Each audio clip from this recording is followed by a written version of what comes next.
Market star subscribers நேயர்களுக்கு எல்லாருக்கும் வணக்கம். இன்னைக்கு நான் வந்து எதை பற்றி பேச போகிறேன்னா ஹெச்டிஎஃப்சி ஏஎம்சி ஸ்டாக் பற்றி பேச போகிறேன். இந்த ஹெச்டிஎஃப்சி ஏஎம்சி ஸ்டாக் பார்த்தீங்கன்னா எல்லா ஸ்டாக்கும் பார்த்தீங்கன்னா ஆல்மோஸ்ட் கரெக்ஷனால 40-50% விழுந்திருக்கு. பட் இந்த ஸ்டாக் கரெக்ட் ஆயிருக்கு. பட் ஆனால் வந்து பார்த்தீங்கன்னா -2% தான் ரிட்டர்ன்ஸ் கொடுத்துருக்கு ஒன் இயரில். அது வந்து ஒரு நல்ல விஷயம் தான். ப்ளஸ் வந்து இது வந்து ரேடாரில் வைங்க. என்னன்னா இதோட குவார்டர்லி ரிசல்ட்ஸ்லாம் பார்த்தீங்கன்னா பியூட்டிஃபுல்லாக இருக்குது. பிஏடி நல்லா இருக்குது, சேல்ஸ் க்ரோத் நல்லா இருக்குது, எல்லாமே நல்லா இருக்குது. இது ஒரு dead free company and dividend yielding providing கம்பெனியாக கூட இருக்குது.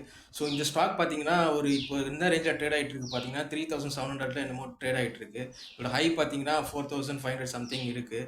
அதே இல்லாமல் இந்த ஸ்டாக்கு வந்து பை ரேட்டிங் கொடுத்துருக்காங்க பிரபுதேஷ் லீலாதார் 4450 வரையும் போகும்னு சொல்லிட்டு. என்னோட அனலைசிஸ் என்னன்னா இந்த ஸ்டாக் வந்து இன்னும் ஏறும்னு தோணுது. அசட் மேனேஜ்மெண்ட் கம்பெனிஸ்லாம் ஓரளவுக்கு நல்லா அந்தளவுக்கு இறங்கலை. ஸோ பிகினர்ஸ் வந்து இதை வந்து மெயினாக வந்து இதை வந்து ரேடாரில் வச்சுட்டு இந்த ஸ்டாக்கை வந்து இந்த ஸ்டாக்கில் வந்து இன்வெஸ்ட் பண்ண பார்க்கணும். ஸோ இந்த வீடியோ பிடிச்சிருந்தா லைக் பண்ணுங்கள், ஷேர் பண்ணுங்கள், கமெண்ட் பண்ணுங்கள், சப்ஸ்கிரைப் பண்ணுங்கள். தேங்க்யூ.